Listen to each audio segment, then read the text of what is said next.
Well, it's right at 9 o'clock, and good morning, everyone. My name is Steve Haft. I'm a partner with Pivotal Advisors. For those of you that have attended some of our learning events in the past, you've probably gotten very used to the Mike and Gary Braun show. So we're going to throw a little change up here. I'm going to be involved. I'm going to be the host. We got a phenomenal presenter today, Gary Braun. This session is interactive. We want you to post your questions in chat. We also want you to raise your hand or speak up at times if you have something to add to the story. We'll go about an hour and a half here, and we're going to talk about how to build this pipeline for 2021 and share some of the best practices that we're seeing. So, Gary, could you go ahead to the next slide? Try. There we go. So some logistics as we get started. A lot of you know this nomenclature as we've all been in these virtual world here for the last 10, 11 months. We're going to ask you all to be on mute. If something comes up, by all means, put it in chat or, jump on and try to say something. We'll try to catch you. We'd love to see your faces, the interaction, the live, seeing your faces. I know I've already gotten a couple text messages from a few people this morning that they're kind of working two different meetings. But if we can have your full attention, we'd love to have it. So I'd love to see your face, and I think it makes a meeting more impactful for everyone. And with the chat, ask questions, fire away. If you think about a question, ask it. And for those of you that are participating, if you see a question in chat and you have an idea that you want to share, a best practice you did, by all means, do that. So we are going to have as these ahas come up or a comment that comes up, that we want this to be as interactive as possible. My job as a host is to try to pull that out of all of you. So can't say that enough. So thank you. All right, we are going to go quickly talk a little bit about Pivotal Advisors and what we call our sales performance factors, our lens, our methodology, how we look at the world of sales and sales leadership. We're going to talk about the problem we're solving and what it is in regards to pipeline and how some of them are stalled out or that forecast just seems to be shifting month to month, and talk about ways that we can change things up for the better. And then we'll have a wrap up. And at the end of the wrap up, we're going to ask you, I want to kind of give you the answers as a test. We're going to ask you at the end, what were some of your takeaways? What were some of the one or two things that you took away from this? And I'm going to really ask you, what are the one or two things that you're going to go and do differently in your business? So we're big on accountability. We're going to ask at the end, what is it that you learned and what are you going to take away and apply in real practice? There's a principle out there that says, when you learn something new, you want to apply that within 24 hours to make it stick. And we talk about Pivotal Advisors about having accountability and over again, doing it 6, 7 times until it becomes a habit. So that's a goal today. I really want all of you to take one or two things and be able to apply it this afternoon or Monday with your team, and a different way to look at your business to move forward. So that's setting up the agenda where we're going. A little bit about Pivotal Advisors. We've been around for, I think, coming up on 12 and a half years. Maybe we're going into our 13th year. We do have the luxury of having one of our founders on the call, Gary Braun, and his brother Mike. I'm going to tell you a little story about those two because I think it really, really brings home what we're trying to accomplish here with this learning event today.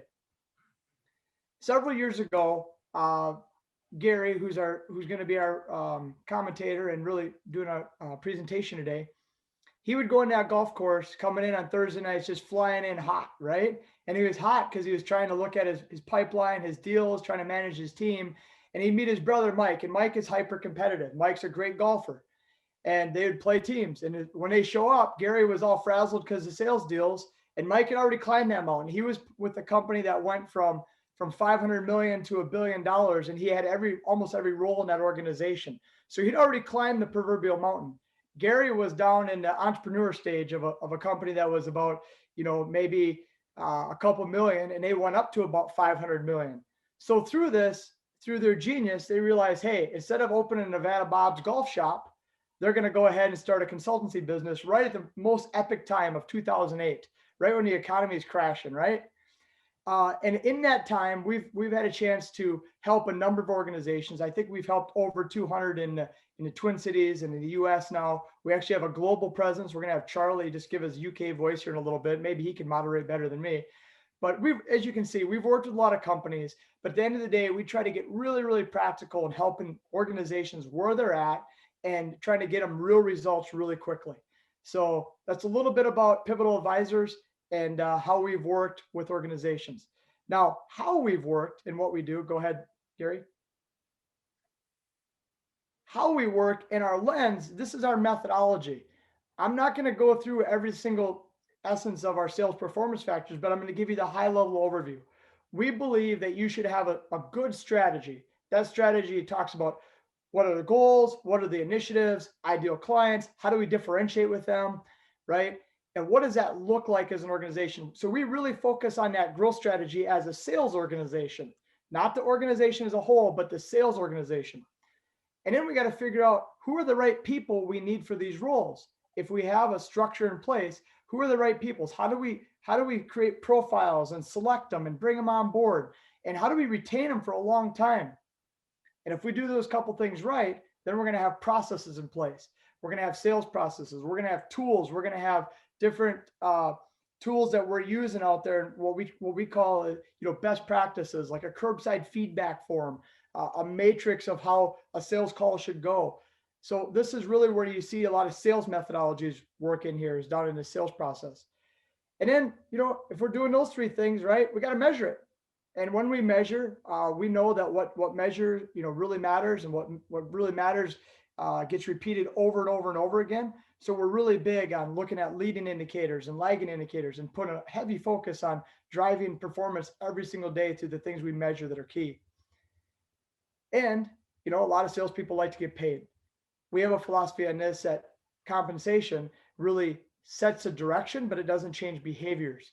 And there's a lot of things in rewards and recognition that can help aid in changing those behaviors, but we want to set the direction for where people want to go. And then ultimately, if you look at the orange box in the upper left-hand corner, it's the execution.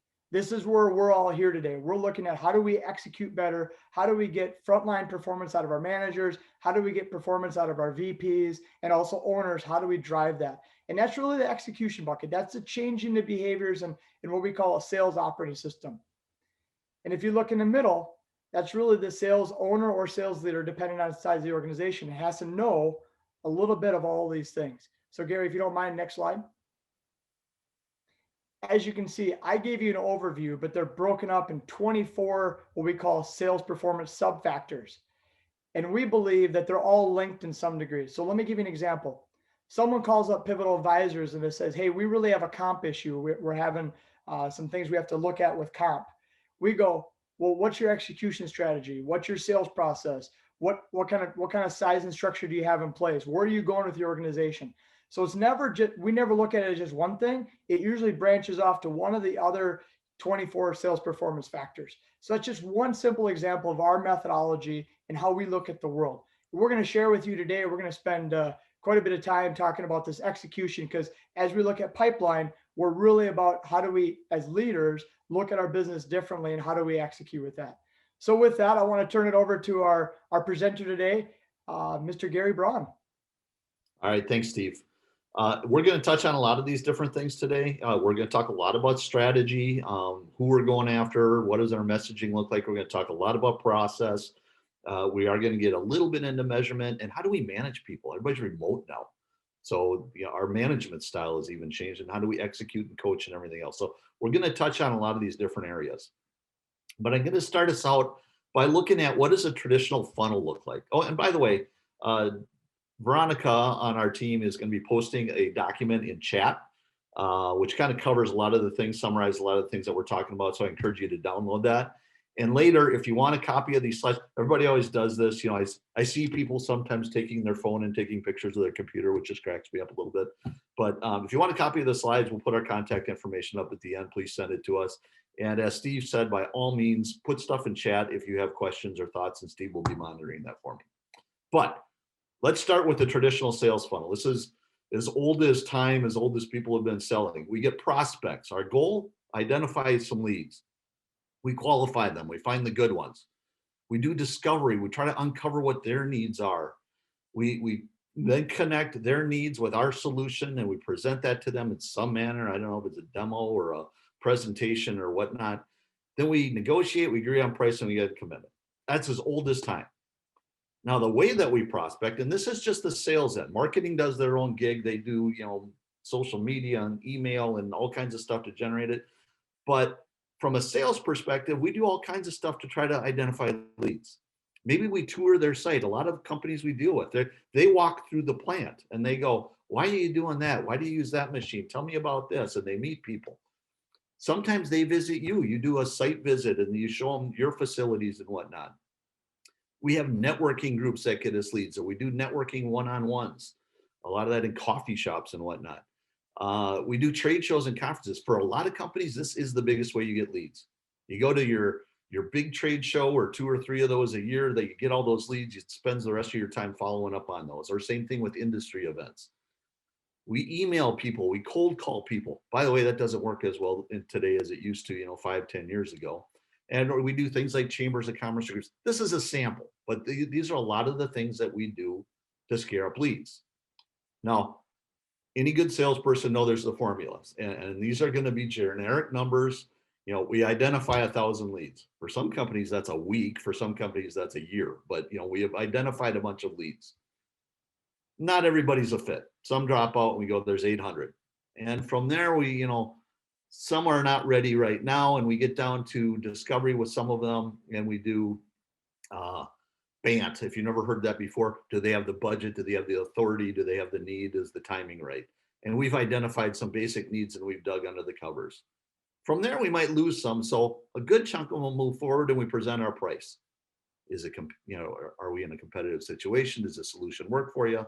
We're negotiating next. Most of them, if we're presenting, we're going to get down in negotiation. And then we're not going to win all of them, but we're going to win some percentage of them. These percentages are going to be different by every company. Some companies are closing 75% of their deals. Some are closing 5%. This is a generic example. But this is a typical sales funnel that we've seen 1,000 times. Now, something funny happened. We had a pandemic. And what happens with the pandemic? All of that stuff went away. We don't get to tour their site anymore. We don't get to visit, they don't get to visit us. Our networking groups or our trade shows and conferences, they all just went away. So now we're left with industry events. If they're virtual, that's good. We can still do that. We got cold calling and email. But like I said, people aren't returning cold calls and emails the way they used to. So our pipeline is looking pretty rough now. So this 1,000 is now probably 600. And what do we do as sales leaders, by the way? Work harder. We still need those. Okay, that's not providing a heck of a lot of direction for our sales team. So at 600, if I play the percentages the same way down, now I've only got 120. So that makes it harder to hit my number. And by the way, what happens at the start of every new year? Oh yeah, you got a new goal. This is the situation we're living in right now. And this is probably why we've got over 100 people on the call. This is what we're dealing with. And today we were going to share a lot of what other companies have done to combat this and to really adjust their processes. So we got growth goals. Now what? People are still taking the same approach. We literally deal with hundreds of companies, and we ask them what they've done. They're still banging away. They're still calling like crazy. They're still emailing. Might be the right thing to do for your industry, but it's the same approach with the same messaging, with the same process. And too often we see the sales leader is really leaving it up to the salespeople to figure it out. Go get them. We still need your numbers. We still got a goal to hit. Go get them. But we haven't really changed anything and we're not getting the results that we want. That's what we're dealing with. So our goal for today is we're going to talk about ideas, things that you can do differently for 2021 that's going to allow you to hit your goal. So we broke it down into 4 steps. 1, let's refine our focus. Who are we going to go chase? 2, make sure there's a plan in place. God, I can't tell you how many times I talk to a salesperson and say, what's your plan for how you're going to hit your goal? And I got nothing. Adopt your process. Adapt it to what's going on in today's world. What worked before may still work. If it does, cool, let's do it. If not, which is more often the case, we have to adapt what we're doing to fit the new world today. And then we got to have a good plan for how do we stay on track.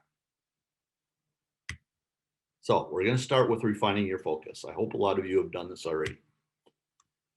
One, I want to start with avoiding the leaky bucket, because even if we are super effective at bringing on new customers, if they're leaking out the backside, it doesn't matter. My brother likes to call this all the time a tax on growth. Whenever we lose somebody or they reduce the amount of volume that they're doing with us, we have to make that up before we can even start growing. So don't lose attention to keeping our good customers. Triage, who's at risk right now? Is there anybody who's really in trouble because of their customer base, because of a change in personnel? By the way, if I've had a relationship with Joel here for years and years, and Joel doesn't work there anymore, and somebody new is in his spot, they might have their own relationships. That's at risk. I have to protect the clients I have already. So triage, who's at risk? And by the way, some people are ripe for growth. Some companies thrived in this pandemic because their services were in need. You might want to go look at them and say, wow, we could do more with this company. So let's do some triage on the front as part of our focus. And I like to say, conduct discovery with all your clients right now, just like they were a brand new prospect, because you know what? Their needs and priorities have all changed. Things that were on their strategy plan for 2 years out have just been accelerated because they need to do something now with e-commerce, or they need to do something with remote management or something along those lines. Treat them like they're brand new and figure out what's going on. Has their strategy changed? And how do you help them support their new strategy? As I just mentioned, do they have new players in there that we need to get in front of them? Retention is huge. If we have the leaky bucket, it makes it hard to grow. So pretend every customer you have is brand new. Now, if you got 1,000 customers or 2,000 or 10,000, it's really hard to do that. Prioritize, take your 80-20 rule. Let's figure out who those 20% are, who's at risk, who can we grow, who can we triage and go do some decent discovery. So figure out, how do we retain them and how do we grow them? That's step one. Now let's chase new. So I like to start with, how is everything shifted? Who is going to give us the best chance to win right now? Because I want to do some research. And what kind of research do we do? It's easy. You can go back and you look at the last 10 or 20 deals that you just signed, not the ones you signed a year ago before COVID and that you're now just delivering, but the ones that have been recently signed. Look at your last 10 or 20 or whatever number makes sense to you. Look at the ones that are the most recent ones to the pipeline that have an interest. And I want you to, and look at the industries, and I want you to look for common industries. I did this personally for Pivotal Advisors, and I looked at the last several deals we did, and I'd say about 75% of them came from manufacturing. Now, being a semi-smart guy, I'm going to say, let's go look at manufacturing and what other clients are out there in those same industries, and let's go start chasing them because they're not as affected, or maybe they have needs that are growing. I want to look at their needs and challenges. Is there something about them that makes them a prospect now? And I want to look for those common challenges. I want to look for those common issues they're trying to face. I want to look at, are there pockets of geography, locations that work? I want to look at, who are they selling to? Is it something about their customer base that's making them a good prospect right now? Are they selling into, for example, grocery? What happened when COVID hit was everybody went to the grocery store. They couldn't keep things on shelves. So anybody who supported that particular industry was doing well. I want to look for who else is supporting grocery. Let's go after them because they probably have needs and money right now. But let's do some research so we can provide guidance to our team and we're not leaving it up to them. After we've done this research, you got to make a bet. Where should we spend our time? Is it going to be a particular industry? Are we looking for particular challenges? Our role as sales leaders or owners is to provide that guidance for our team so they know who to focus on. This is huge on the front end. I have had hundreds of salespeople that I've managed, and one of the first things I always tell them is the biggest mistake that people make is chasing the wrong customers. If you're chasing the wrong customers, you could be brilliant, but if they don't have the need and the timing's wrong and they don't have money, it doesn't matter. Help them pick where are the best areas. Provide them with the research that you've done, but do your work on the front end. So let's make sure we're chasing the right ones. There's research out there you can go find. I took literally about 2 minutes. This one's from McKinsey, they sourced it from Oxford Economics. Now, mind you, this is from June of 2020. You probably can't read that on your screen, but it took almost no time to find some research on which industries are up or down per COVID. And they said they had a couple scenarios here. If we contain the virus, here's one type of scenario. If it's muted, we contained it a little bit, but we didn't do a full job on it. That's what the scenario. And their research showed the following. This list goes down and down and down. But if your target market has been the arts and entertainment and recreation, they say it ain't bouncing back for a few years. Is that where I really want to spend my time? Or do I want to go after transportation and warehousing? Everybody's shipping right now. E-commerce is through the roof. If you're supporting e-commerce, that's a good one to go to. If you have any transportation clients, that might be a good client to go chase, or targets, I should say. Manufacturing is weird. They said anywhere from now or 2020 to 2025. It's the type of manufacturing. If I'm manufacturing big, huge projects, those guys didn't slow down. I mean, the projects were in place, there was money allocated and whatnot, and they just kept going. Depending on what if you were manufacturing stuff for the arts and entertainment, you're killed. So that was a big one. We have to get a little bit more nuanced into what the type of manufacturing you're going after. This is just basic research you can do and say, do we need to make a shift? Usually about this time, I get a question that says, what if all your targets are here? We might need to figure out, do our products or services apply to any other industries that we can go chase? We might need to say, are there particular struggles that these guys are having that we can help address? But regardless of what it is, I need to point my salespeople in the right way. Who's got money? Who has needs? Let's do some research and get some commonality among those so we can provide that research. Yeah, you bring up a great point there, Gary. In the industry research, we've been working with a couple of clients over the last several months to really change who the markets are going after.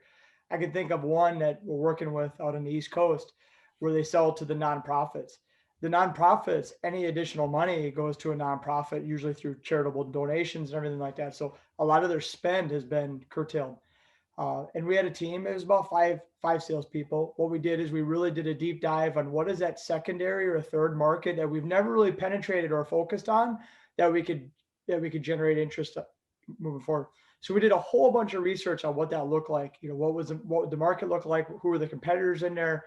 What was the total potential spend in the short term and in the long term? And then we made a bet, and we assigned two of the five salespeople to go into that market to kind of, here's the plan. They went in and they soft shoot it for a couple of months. We got some traction. And now what we've done since we've made that pivot, we almost have the whole team shifted over there, and they're landing larger meetings with larger companies than they ever had before, from really the deep dive of where we were going to focus. So instead of going after everyone, we were able to recalibrate and go after the larger type of accounts that we wanted with the knowledge and insights of their industry and what we did well. So that's one example of how we soft shoot it with the plan and the bet, and then went full speed ahead now that we're in there now. This is their second quarter, and we're making great headway.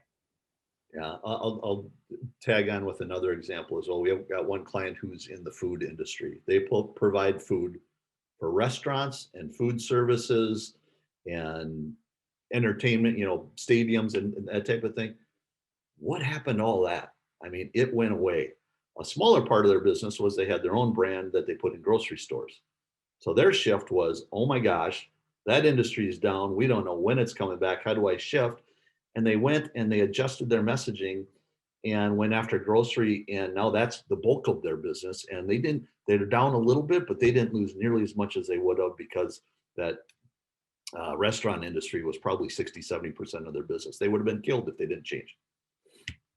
So once we determine where we want to focus, start developing target lists. Prompt our salespeople to go say, okay, we've identified this as the industry we're going to chase, or these three industries. Go put together your list of who we're going to go after. Give them intentional actions to take. And a big part is adapt your messaging to what you've learned. I can promise you, for 90% of the companies out there, our needs have changed. Where it was, how do I optimize? How do I get better? Now our needs are, how do I do more with less? How do I maximize cash? How do I reduce inventory? How do I maintain my cash flow? Those are different needs that I want to talk to if I'm selling to them and if I have any way to help them address those needs. And I want to look at potential ways that we can help them. So Yeah. change our messaging. Yep, Gary, really great point on that messaging. I want to give everyone just an insight. When we've went into a different industry, it's really hard to come in an industry and tell them what their needs are. So really have your salespeople focus on the trends and the insights or what are happening in the industry and speak to those. It's a lot like you walk in and you say, we're seeing X percentage of this happening versus, hey, we can solve this for you. Your salespeople will quickly pivot to, hey, here's some of your needs and we can solve it for you. Focus on the trends and insights on that messaging, and that will resonate with more upfront meetings and more what we call like quality discovery calls or a quick 10-minute qualifying calls early on. So we have more information about that, but think trends and insights. That's what you want your team sharing on the initial messages when you're going into a new industry. Yep. And we're going to come back and we're going to hit that one a little bit harder in a minute.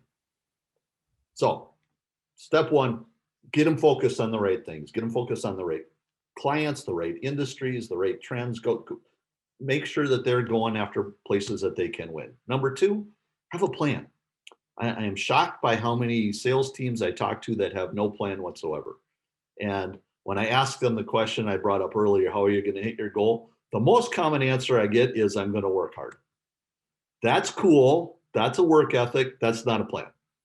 So, the next one I get is, well, I do have a plan because I put together the spreadsheet.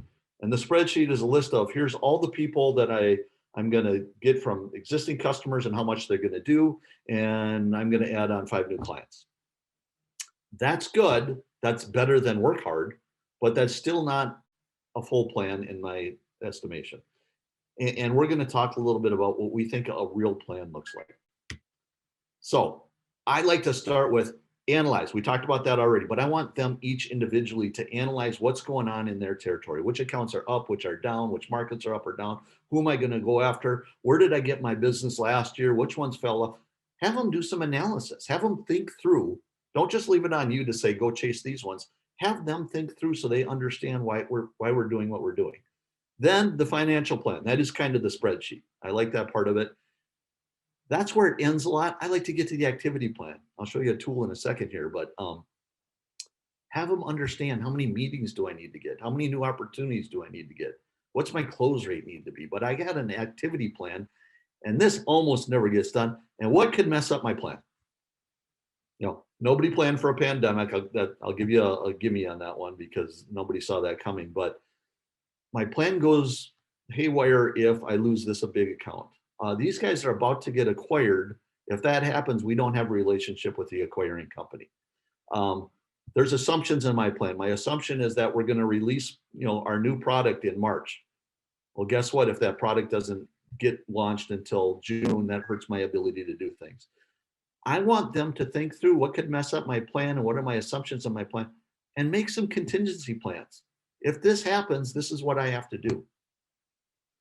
Basically, I want them thinking through how am I going to hit my number? Activity levels.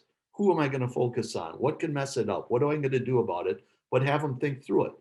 And if I get even a little bit more granular on that, I've got my financial goals and I want it around, could be revenue or margin or how many units I need to sell. How am I going to do it? Who am I going to go after? What industries, what geography, activities, what are my assumptions and risks? And I want them to create activity goals. So how many of these things do I need to generate? And then how am I going to break it into chunks so I know if I'm on track or not? So we're big fans. If you guys want a sample of some of this stuff, send us an email. I'll put up our contact information at the end. And we can send you some of these tools. But we call it the big 3. Am I getting enough at-bats? Am I closing at the right rate? And are they the right size? And if I put my big 3, here's the tool I was just mentioning. This is just a simple, most sales guys do this in their head, but it's a really cool tool for the sales leader and the salesperson to review together. And here we are at the start of the year, say I've got $1 million goal. I haven't sold anything yet, but I got one that's really close for $15,000. We got the whole year ahead of us. I'm a little outdated on this one already, and now I figured, every time I have a conversation, 20% turn into meetings, and about 75% of those turn into opportunities. And 70% of those opportunities I win, and I'm averaging this much.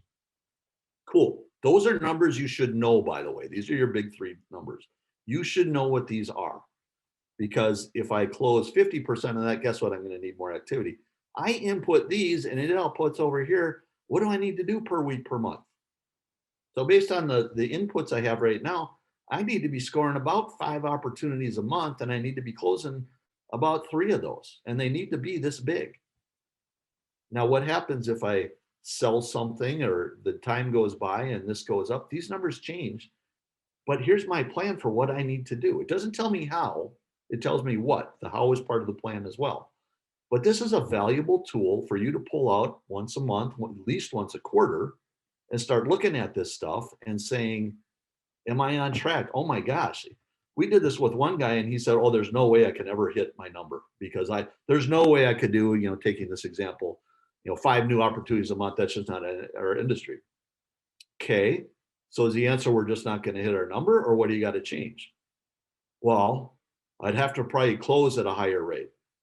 I agree. So what can we do to affect that? Well, and then it became a coaching call. It became a skills development call. This is an awesome tool. It's free. It's easy. You can do it on your own. We've got a tool. If you like it, send us an email. We'll be happy to send you a copy of this and adapt it to make it your own and follow your own stages and whatnot. But this is a great tool, but it's part of having a plan. And then break it down. Okay, cool. We got our overall plan. What are you going to get done this month? Here's what I need to do with my current customers. Here's what I need to do to go chase new opportunities. Here's some things that could mess up my plan. Simple, break it down, make sure that they have specific actions they can take. This is a really basic step that gets missed a lot. We leave it into their hands to go chase it. And guess what? When we do that, we kind of put the strategy in the hands of our salespeople and whether they think that they're doing a good job or not. I don't want to do that. I want to make sure that they think through that. And by the way, salespeople can be busy as hell and run around and do all kinds of stuff and make no progress whatsoever. I want to make sure we're all aligned on what their plan is and how to execute it. Yeah, so you're making adjustments in an uncertain time, and making big bets is hard. We were working with an organization that they lost one of their largest customers at the beginning of the year. So now you got to make up all of that revenue in a pandemic year. What we did is we focused their sales team and really nothing else. I mean, there was no magic sprinkle here. We did the 30-day plans. Fast forward almost a year later, they're really struggling right now to hire enough people to keep up with the demand. But what it did is it shortened the focus from this long plan to a quarterly review, from a year quarterly to down 30 days, made it executable. And then it was good coaching opportunities to say, how are you doing against that particular plan? It takes a little bit of time to fill out, but it's magical in how effective it is with your sales team to keep them focused on making quick adjustments. Again, basic form, you can create it on your own. We've got it. If you want a copy of this, we can send it to you. Just send us an email at the end. So now we've got our plan. Now we have to adapt our process. And here's where we're going to get into some of the things that Steve was mentioning around messaging. So new virtual world. This is kind of funny. Buyers kind of like this new thing. They don't have to have salespeople coming in the plant all the time. They don't have to have people out here. And what we have seen is they really like the new virtual world. But when we talk to sellers, they're like, God, I can't wait till we get back to the old way. This is a disconnect. So we can either try to force them into the old way that they don't like, or we can adapt. So how does this affect us?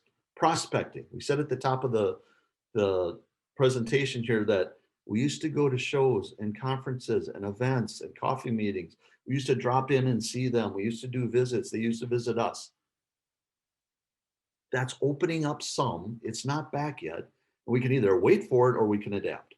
So now we need to get to more, how do we do more webinars? How do we do more speaking engagements like we're doing right now? How do we find somebody else's ecosystem or other people's events that they're doing online and drop into those? Maybe we get a speaking opportunity. Maybe we get a chance. A lot of people are doing online networking type of things right now. How do we get that going? We've been doing with our clients, a lot of networking groups. So I can do networking one-on-one, By the way, we got a training coming up on networking. We can talk about that later, but people suck at networking. I'll say that. We show up and I go, Steve, what do you do? Tell me about that. Oh, that's cool. I'll keep my ears up. Here's what I do. And we talk about that. And what usually comes out of that networking meeting? Nada, because it's just an ineffective way to do that. We get in a networking group with a specific agenda, and here's what we're doing. How do we track accounts? How do we do introductions and whatnot? That's different. We've adapted how we find new prospects. Social media marketing. This isn't just marketing, by the way. Kyle on our team does an awesome job of getting out there. He puts videos out there. He's on there. He's commenting on other things. He gets involved in groups. He gets leads from that. That's a way to go out there and do that. Video messaging. There's some tools out there. There's one out there called Drift, I believe, where I can record a message just like this, and I can say, Kevin, last time we talked was this and that and the other thing. I'd really like to talk to you about the next thing. And I put it in there and it shows up in your email box and it says, hey, I put together a video message for you. Click on it. We're kind of simulating the drop-in, if you will. There's ways to do this. What I would encourage you to do is sit down with your team and say, this stuff on the left is not really there anymore. Let's brainstorm different ways that we can kind of simulate the same thing. Now, I've dealt with some companies that they say, our customers don't even have computers. What do we do? Good question. I can promise you they almost all have a phone. So can we do video chats on phones?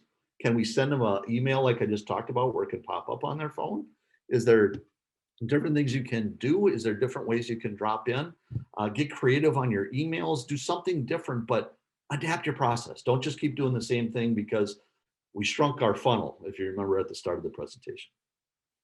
So that's prospecting. We got to adapt. We have to do something different, map it out, brainstorm with your team, come up with new ideas, try different things. Our messaging is critical right now. Steve started to go down this road. Adapt to their new challenges. We know by industry, by looking at doing our research, by looking at our customers, some of the common challenges they have. Lead with that. Don't lead with what we do. This is about them and their problems. And focus on strategies that you've observed that can help them. Steve said earlier, we've dealt with 5 different companies that are dealing with this. Do you have that problem? Good. Would you like to know what we've done with these other companies? Good. I'd love to set up a meeting. That is a lot more powerful than, I'm Gary with Pivotal Advisors, and I'd like to talk to you about, sales consulting. And, that does nothing. It's about them. And we're always big on proactively sell the problem first. If they can relate to the problem, then you've earned the right to talk about your solution. But if they don't see that they have a problem, or they don't see that there's anything you can do to help them with their specific problem, they don't want to listen to you. And these are just some examples. So a lot of companies right now, they're trying to figure out how to manage a remote workforce. Whether that's part of what you do or not, you can talk to them about it. Here's what I've seen with other, are you dealing with this problem? Here's what other companies are doing. Is that helpful? You're making yourself valuable to their problem. A lot of companies have security issues right now. Guess what? We just took all of our button down tight stuff in the office and we put it into everybody's homes, and they're emailing around confidential documents and all kinds of stuff. They don't have the same type of security in their home systems that they do here. That's an issue. Have you ever thought about that? Geez, I haven't really thought about that at all. Oh, well, here's something that we can do. We earn the right to talk about the solution. Food on the shelves. I talked about the grocer earlier. How are you responding to your customer base? Are you still giving them the same service that you've always given them? How can we help you with how you serve your customers better? A lot of people are really watching cash still right now. So talking to them about solutions around just-in-time inventory so they don't have a lot wrapped up in cash flow. How do you do more with less? A lot of people laid people off or furloughed them or reduced and reconfigured their staffs and whatnot. If you have solutions that talk about how to do more with less, cool. See if they have that issue. And if they do, now we've earned the right to talk about it. But when we are prospecting, when we're trying to fill our funnel, a lot of it has to do with how relevant are you to their particular issues. Don't lead with, here's what we do. They don't care. If you lead with, are you faced with this problem? And they have that, they are all ears. So again, my recommendation, work with your team. Figure out what are the biggest problems you're seeing. How do we change our message? How do we adapt to get people engaged in a conversation, because that's really what it's about. Generating the top of the funnel is getting them engaged in some manner. Guys are awfully quiet. If you have questions, again, throw them out in chat. Steve, keep an eye on that for me if you could. So then we engage with them. Now it's discovery time. And again, our challenges here are we don't get to go to their plant and they don't get to come to our office. We have a lot less opportunity to meet all the people we would. We get on the phone, sometimes there's a person. Hard to develop personal relationships. You know, it was so cool when we used to go to their office and we used to see their fishing picture, their golf picture, their kids, or we could ask about them. We could get that personal relationship going. And by the way, people like to buy from people they like. If we just hop on the phone right now and everything is just about business, kind of losing that. So it's really harder to develop those personal relationships and harder to read body language. I actually talked to somebody recently and she says, I know everybody's doing this Zoom and GoToMeeting and, you know, Teams and all the rest of that. I just want to talk to people on the phone. I'm like, you are missing the boat.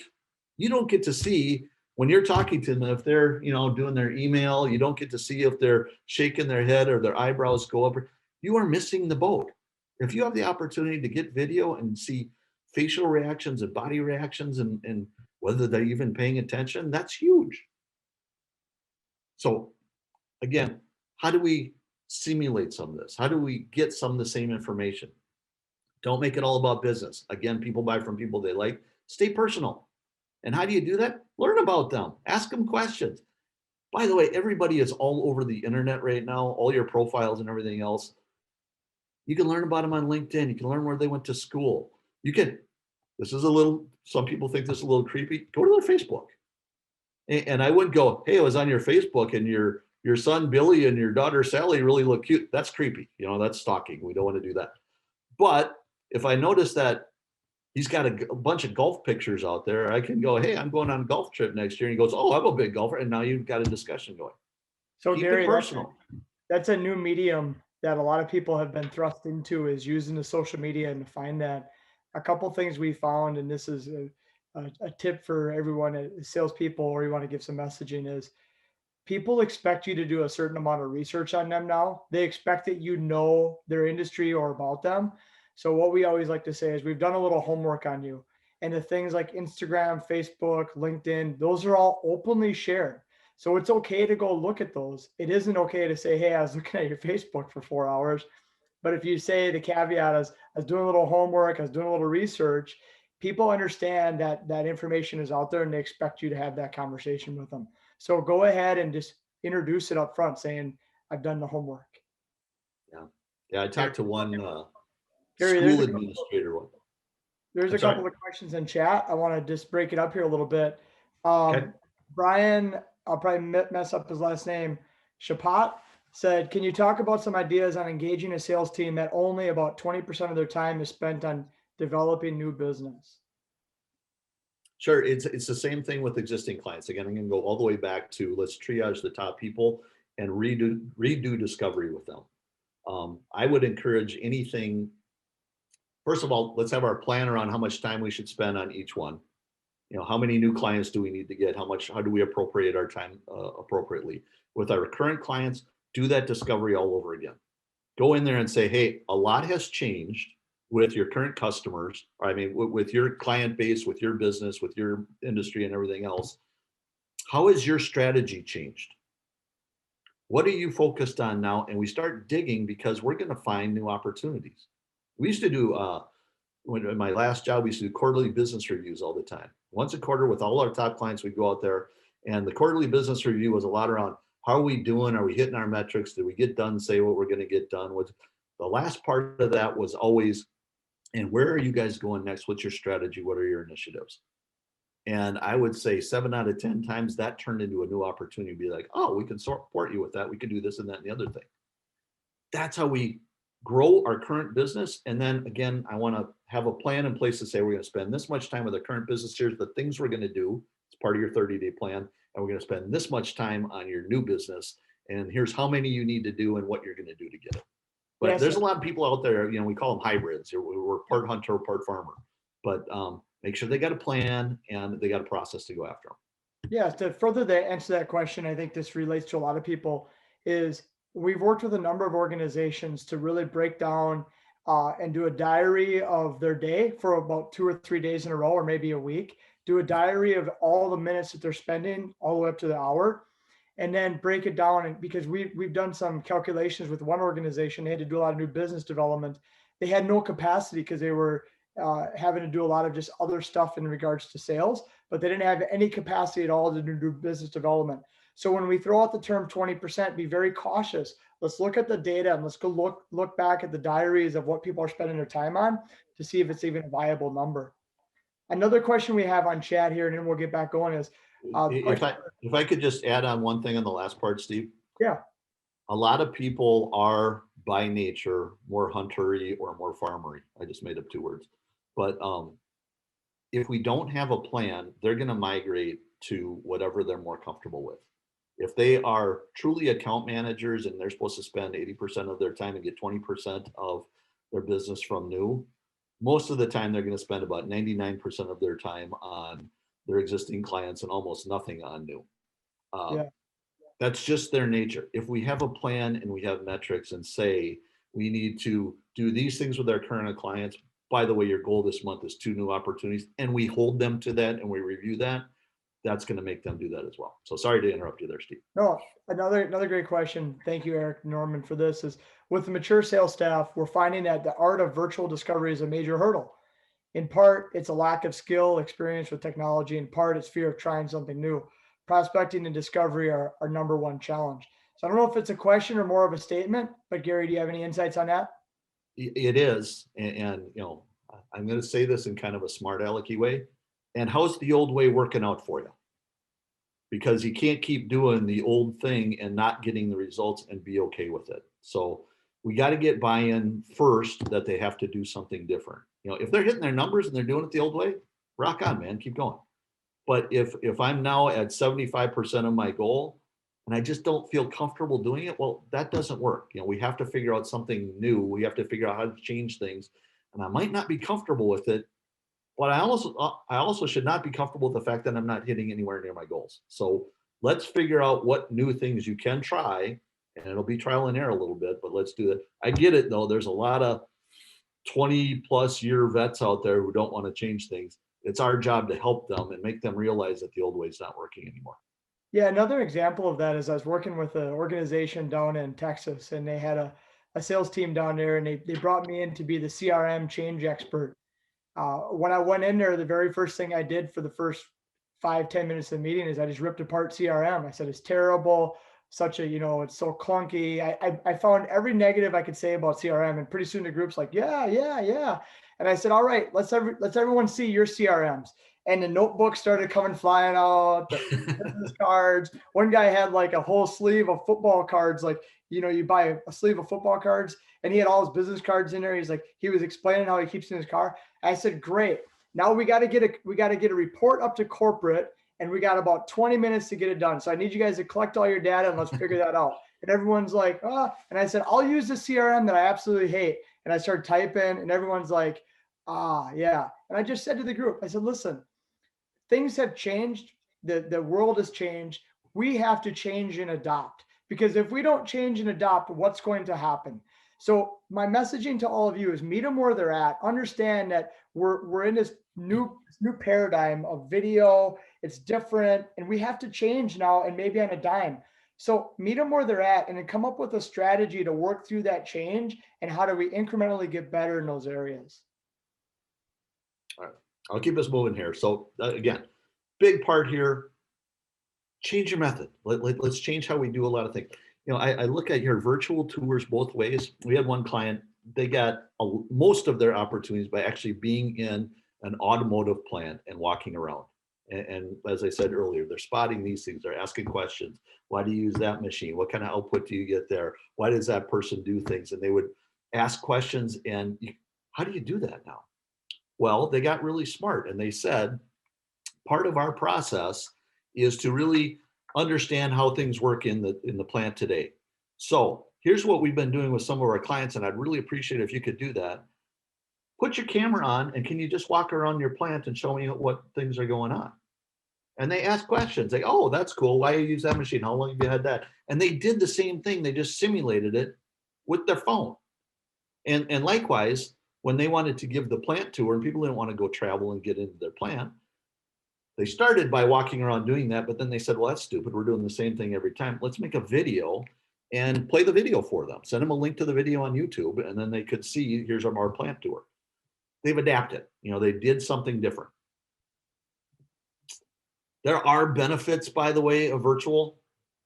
It's easy to get people involved. Almost everybody now is able to jump on a meeting like this or a Teams or whatever else. So it's easier to involve other people. It's easier to involve your own team. It's expensive to get everybody in a car or on a plane and fly and see somebody, but it's pretty cheap to get your specialists and your subject matter experts on the line now. You can get to a lot more locations. I don't know if you guys have noticed it, but in the old days, you could have 3 or 4 different meetings a day and drive between each one. And now I can stack up Zoom meetings back to back to back to back and get to a lot more. Kind of tiring, kind of fatigued, but you can actually get to a lot more. Here's a big one. You can record them and play them back. If somebody wasn't in your meeting, if there's a key decision maker that wasn't in the meeting, at the front end, you say, hey, would you mind if we record this so you can send it to your boss so he can get up to speed? That's an awesome tool that people aren't doing. And if you don't do that, we kind of rely on the internal people you talk to sell your solution upwards. They're never as good as you are. So, that's a good thing. Use it for a tool to coach your own people. I've done this internally. I've recorded some of my calls and passed it to my BD people. I have had them record their calls, and then I can give them notes back on, oh, you did this really well. Boy, you uncovered that really well. How come we didn't do this? That's a huge tool that not many people are doing. There are platforms out there. There's one called Gong that's really good that analyzes gong.io, I think, if you ever want to look it up. Allows you to review somebody else's call, give them notes, picks out how many times you're doing that, how much are they talking versus you're talking. These are cool things that you can do that you couldn't do before if it was all in person. You can spend your time coaching and whatnot. And again, we talked about travel time. By the way, it's less expensive to do a call like this versus run all around town in the car or on a plane. So those are some things on discovery. My big message there is adapt what you're doing. The world changed, you got to change with the world. And map out your whole sales process and figure out how can we simulate what we did before? Are there ideas? Try them, measure them, see if they're working or not, share ideas. But don't just keep doing what you've always done. Gary, a question came up. Unless it's working. What was that, Steve? Yeah, a question came up from Bill Decker is, how's everyone addressing Zoom fatigue at this point? Are there efforts or methods to re-empathize the video value when some prospects seem resistant? I'm gonna sound a little counter to myself. It's nice to mix a phone call in there every once in a while. People like that. I like to see the reactions of people and whatnot. Mix it up a little bit. Put space between your Zoom calls. Put a half hour in there. You need time to decompress. You need time to capture your notes. You need time to put it into CRM like Steve just talked about. Prepare for the next call. When you do Zoom back to back to back, it's hard to keep it straight. And switching gears like that is really tough. Yeah, another thing that we've seen work is I've been asking a lot of organizations and teams to ask people what medium do they want to connect with. So I was working with one organization and literally it was 5 people on the call. One said they were asking for in-person meetings because restaurants were starting to open up. Other people said, no way, I would never do that. Another person said, I give people a choice, whether a Zoom meeting or a phone call. So I'm a big believer in asking people how they want to connect. So if you're having troubles with contacts, go, hey, what would it look like to connect via Zoom, in person, or on the phone? And give people options. That's what people always want, is an option, right? Give them an opportunity. We like to see their face because we can see it, but let's meet people where they're at. It's kind of funny. I just had one recently where somebody approached us and said, I'd really like you to meet with my management team and talk about what we're doing. I said, that's awesome. I can set up a Zoom call for next week. And they're like, could you come out? I'm like, God, yes, I can come out. That would be awesome. So, we set it up, but don't just assume, let's ask them. I always like to, if I do set up a Zoom or a GoToMeeting or whatever you're using, or Teams, put your camera on.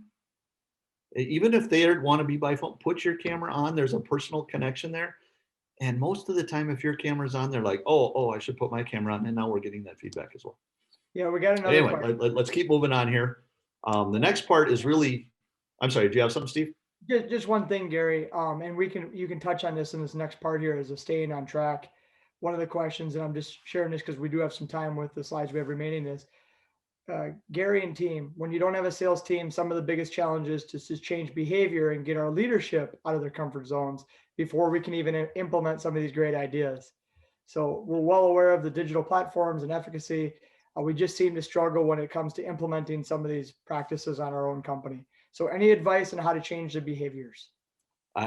Yes, we have to, whenever we do, number one rule or first rule in any change management is you got to explain why we're changing. And the biggest reason why we're changing is because we're not getting the results we're getting. And you need data to back that up. We're not filling the pipeline. We're not closing at the same rate. We're not, sales numbers are behind. This is the problem we're solving. And if you get the whole leadership team saying, you're right, we're not on track, we need to do something different, that's the biggest hurdle to jump over. Then get them involved in the problem, in the solution. So what do we do about it then? What can we do? And if they come, you can suggest technology, you can suggest these types of things if they suggest it as well. Once we all get aligned on it, now we can start making some changes and see if they work. The biggest hurdle is getting people to realize you need to do something different. Yeah, we had an old term in the military. It was called in artillery. You had to have a number of people to put that big old round into the howitzer and fire it down range. So we used to use a term called slow is smooth and smooth is fast. So we had to slow the team down to speed things up. And whenever we're doing a change, always think about bringing people into it, slow people down, make sure everyone sees the problem the same way, figures out the solution together, and then you start figuring out what are the behaviors we have to change. So next, we're adapting our process. Now we got to make sure people stay on track because we're all human. We all migrate back to the old ways that we've done things, and we want to make sure that we're doing the right things. So it's really simple. You've probably seen something like this before, but is our plan working? There's only one of four things that can happen. Is one, we're doing our new plan and it's working. Awesome. Keep doing your plan. If it's working, let's reinforce those things and recognize people for the effort they're doing. The next one is I'm executing my plan, I'm not getting the results. Then change it. Come up with a new plan. Say, this isn't working. Let's brainstorm. Let's come up with different things that we can try. This is an interesting one. We're getting results, but we're not doing our plan. Okay, is it sustainable or did we get the bluebird that's fooling us? We got the big deal that came in and our numbers look good, but that's not sustainable. That was a one-time thing. If it's sustainable, geez, let's get everybody doing that because that's the right thing to do. The one that happens most often is we get off track. We stop executing the things that we say that we're going to do, and we're not getting our results. So as a leader, our job is to make sure that they're doing these things.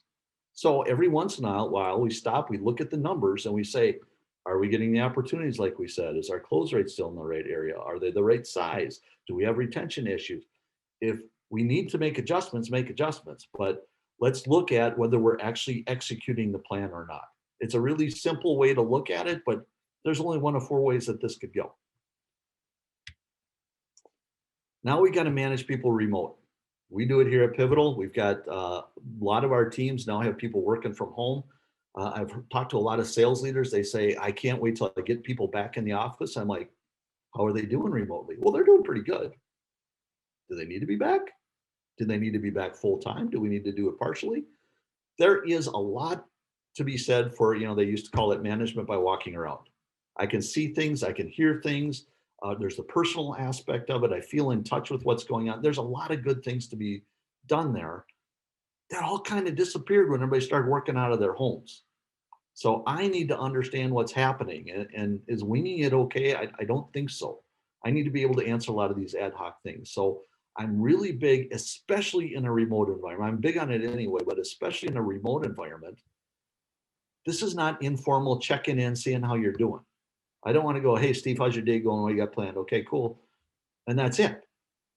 I think having formal one-on-ones is more important now than ever. It helps us set really clear expectations. We call them MITs.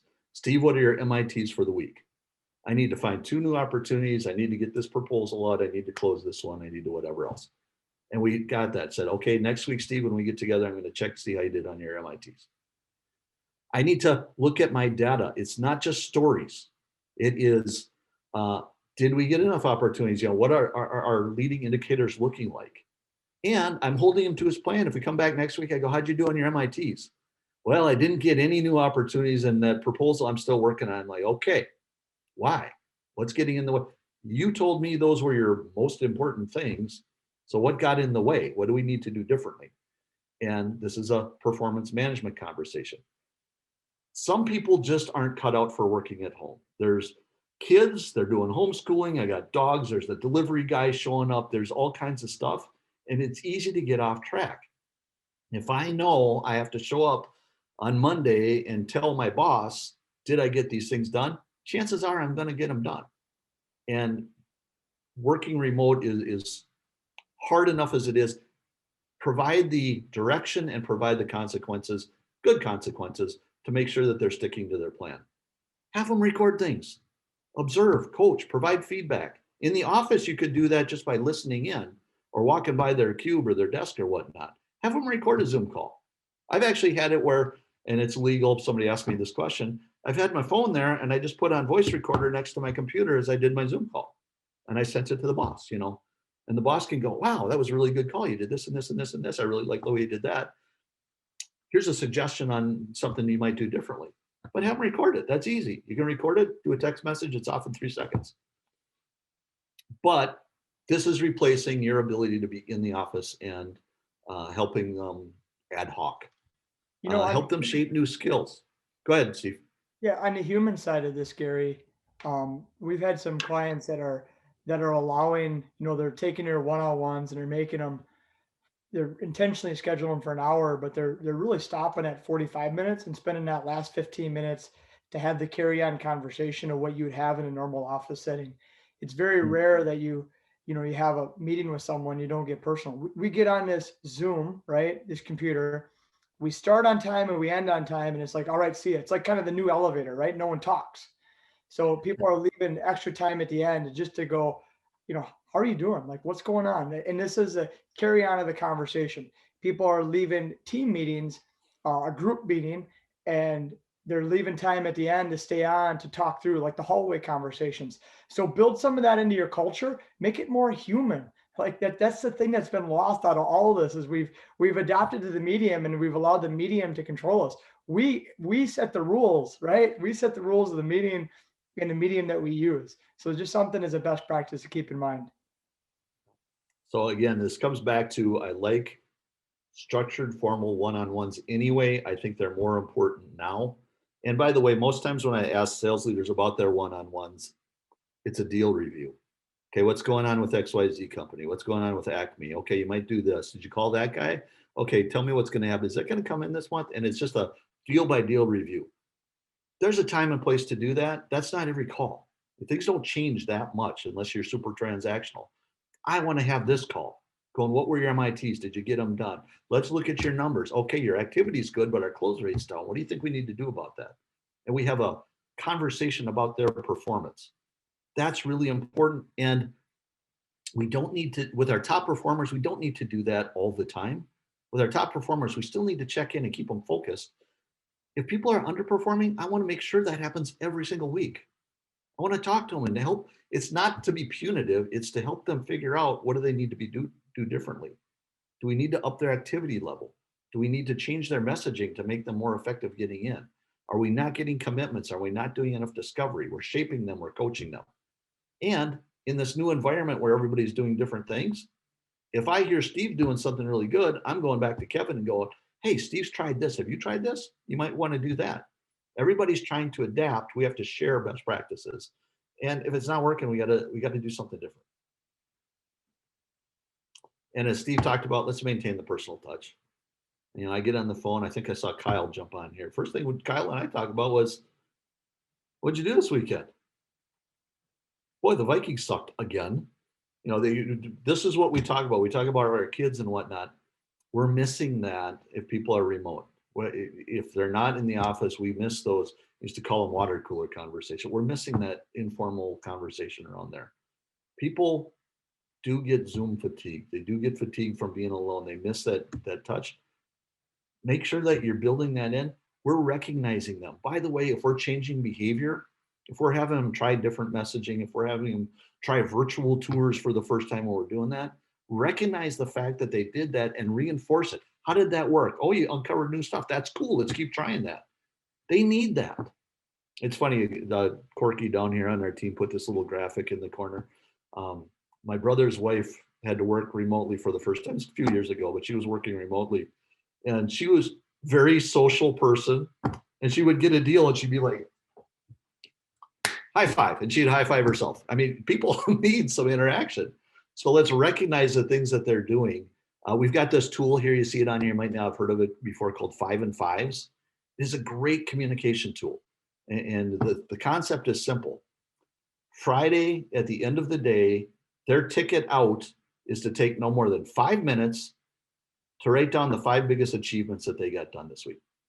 And it's, I got a meeting with somebody, I got a new opportunity, we progressed this deal, I closed that one, had a great networking meeting, whatever.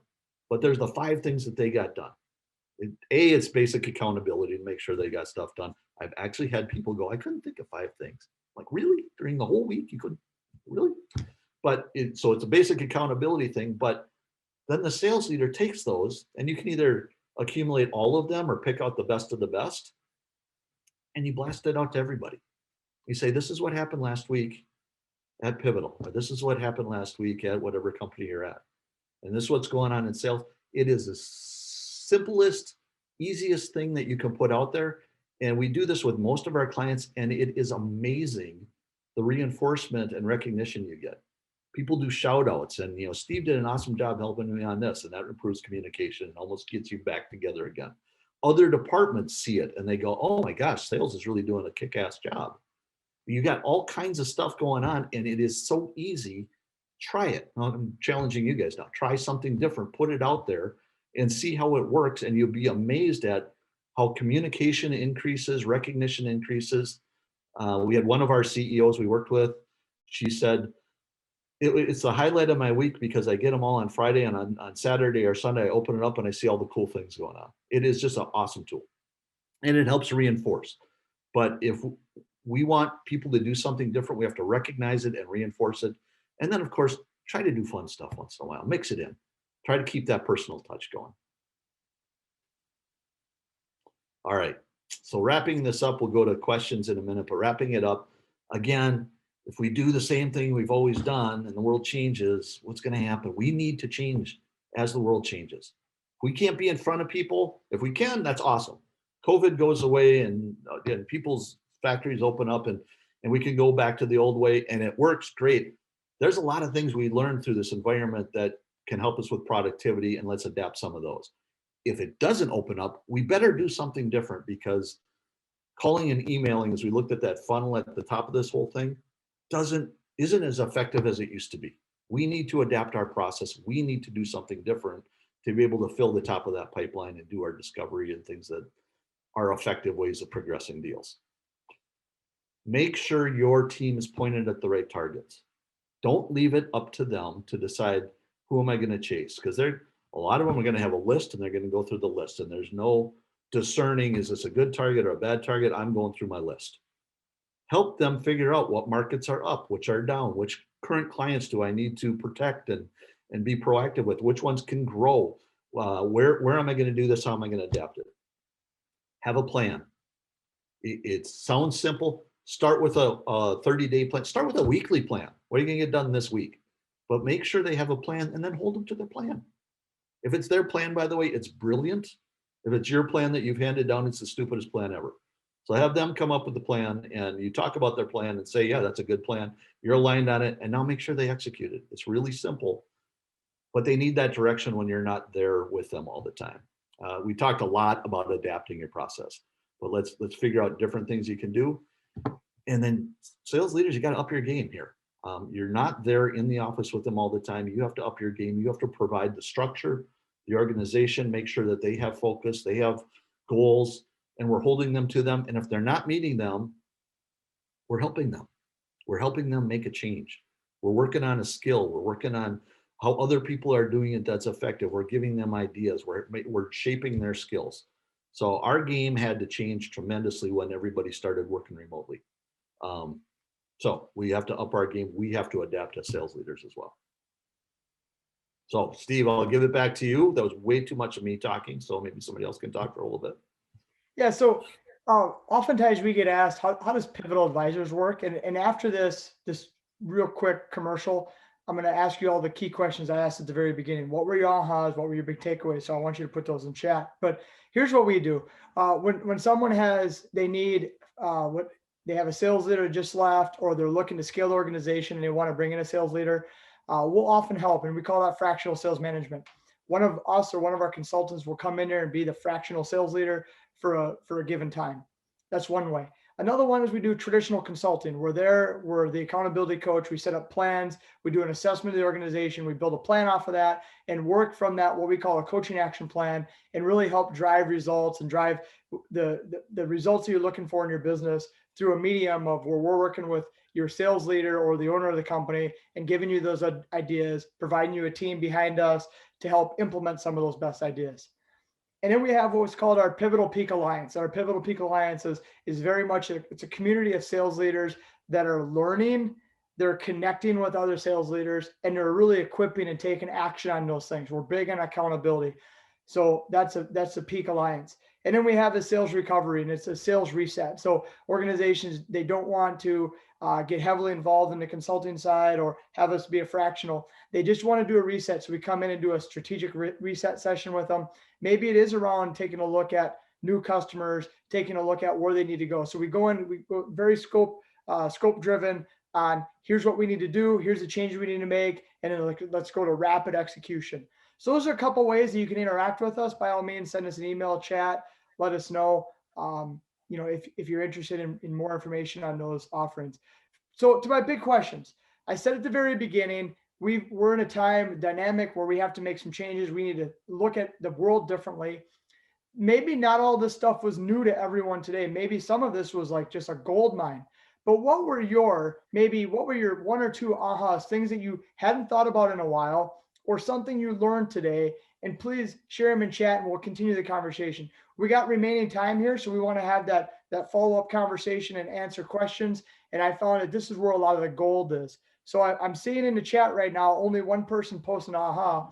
And I put this buzzer on everyone's computer. So this next time you touch your mouse, you're going to get electrical shock unless you put in your one or two ahas for the meeting. Kyle set that up for us. So if you get shocked really bad, it wasn't my fault, it was Kyle's. Or if you have a question, this would be a good time. Veronica, I don't know if they can unmute themselves or you have to, but if you have questions too, please shout them out. Yeah, chats are coming in really good now. Thank you. The question is, have the rep do their own sales analysis, territory conversion rates, deals, values, or is that up to the leadership? I like it if they can do their own, if you can provide them with data. I found it super helpful. It's really funny if you go to a sales rep and you ask them, what's your close rate? Oh, I think I'm closing about 60, 70%. And then you show them the actual data. Well, here's how many opportunities you created last year. And here's how many you closed. You're actually closing at 30%. Really had no idea. So guide them, give them data, but I like them to come up with their plan based on whatever they think they should be doing. And then that's a discussion. You don't just go, okay, you got a plan. You talk about it and go, okay, that's good. Have you thought about this? And you get agreement on what their overall plan is. Someone else put in the chat, recording the calls and learning from those and getting better. I tell you, I've worked with so many organizations where they've sent me their audio voice calls, or they've sent me their emails over the last couple of months. It's been fascinating. I feel like week over week, those people get better because we're sharpening our game. We think about sales and we just go, and we never really take time to replay the call or go back and get feedback. So providing that to a coach or a mentor and saying, give me some feedback on this. I had a coach one time, I coached youth wrestling, and he said, if with concentrated effort, our number one asset is our focus. And with concentrated effort in one area, we can get better by 1 month with concentrated effort over a small period of time. So like a 1 hour segment of going deep, you can get better incrementally by a month. That blew my mind, but it really goes to focus is our number one asset as a human being. I'm gonna date myself tremendously here. One of the first sales jobs I had was we all had a cassette recorder by our desk, so we plugged into our phone, and when we did calls, we would press play and record, and we would record our phone calls, and at the end we would throw our cassettes in the middle. We had tape club, and we would listen to them as a group, and we would critique them and say what was good, what was bad, and whatnot. And it was hugely powerful in shaping your sales skills. And we have that ability again today. So if you went to your team and you said, everybody record one good discovery call or one good prospecting call and send it to me. You can review that with the team. You can give them one-on-one feedback, which I'd highly encourage you to do. But if there's great examples of something that's worked, get a team meeting, play it, go. Steve just did an awesome job on discovery. Listen how he did this, and you listen to it together, and then you talk about it. That is hugely powerful. We have that ability now where we didn't have that ability if we were just doing face-to-face stuff. And yes, So cassettes for those younger people, they were little things where you recorded sound. Yeah, you lost me at cassette, Gary. I have no idea what that is. Veronica's melting down. She only knows, MP4. So great ideas on selling in a new virtual world. Gary, I had a prospect ask me to come to his office. I almost jumped through the computer to get there. So Pat, how'd the call go? Are you still on, Pat? Might be on mute. I'm still here. Yeah, tell us about that, Pat. I want to hear it live. Did the call go well? The one where I jumped through my computer? Yeah. Absolutely. It actually, I got 2 visits out of it, and I actually did close the business, but literally he said, "Hey, can you come down?" I said, "What?" And after I picked myself off the floor, it worked out great. So it doesn't hurt. Like you guys mentioned, it doesn't hurt to ask, because That's right. we've been in this mode for 8 months now, and everybody thinks that's the only way to do business. There are businesses out there that will receive people who have conversations. So That's awesome. Let's everyone give Pat a round of applause. Nice. Great work, man. That's awesome. Anybody else have any success stories or a new medium or a new thing that they've used over the last couple of months they want to share as a best practice? And speak up on voice. Let's use a little bit of this time to get a little personal here. Something that I've started to do in the past, this is Mike Sullivan. I actually have been doing cold calling. Obviously, you ask if they're comfortable with you coming in, but it's amazing how many people are actually open to you coming by, obviously taking the right precautions, but it opens up a lot more conversations and you get to know them at a lot deeper level. So it's been really beneficial, especially over the last month or so, just actually going out and seeing people. If you have a meeting, stopping around the people that are in that area or whatever, and just seeing if they're comfortable with you stopping in. So That's Yeah. awesome, Mike, and I like mixing it up. There are a lot of advantages to doing virtual types of things as well, productivity wise and time efficiency and whatnot. So I would caution you. That's great. Get it if you can. It's really effective. Don't have people slip back in the complete old way. There's good things we can adapt as well. Yeah, thank you for sharing. One of the comments was making calls during COVID is about quality calls, not quantity. Thank you, Scott. Thank you, thank you, thank you. Yes. Teach your people, we call it a 3x5 approach. Do at least 5 minutes of research and find 3 things about them and then make the calls. If you have to take more because it's a bigger deal, take the time and make a quality call. That is awesome. I love that. I've got our contact information up on the screen, by the way. If you want to get copies of these slides, I've mentioned a couple tools as we went through there. Just send Steve or I an email. We'd be happy to get those out to you. Any other questions coming up, Steve? Yeah, there's just some things in chat. I think right here, people that want to stay on, we can continue to ask questions. So I want to give you all just my personal round of applause and thank you. in these times that we're at, you guys are the innovators, you're the learners, you're the ones that are out there that are, you're really in that zone of trying to focus on a daily basis with all these new distractions. And every single day there's a new challenge. And early on in this pandemic, it was, we said an hour felt like a week felt like a month felt like a year. And someone just said to me the other day, I can't believe it's been a year and I feel like it's been 10. So I appreciate all you leaders taking the time out of your day to join us today. Hopefully you got some great insights here. Gary and I will stay on and answer any further questions, but I do want to give some of your time back. I know you guys are leaders and titans in your industry. So best of luck out there. You have our contact information. We want to continue to hear from you. Thank you.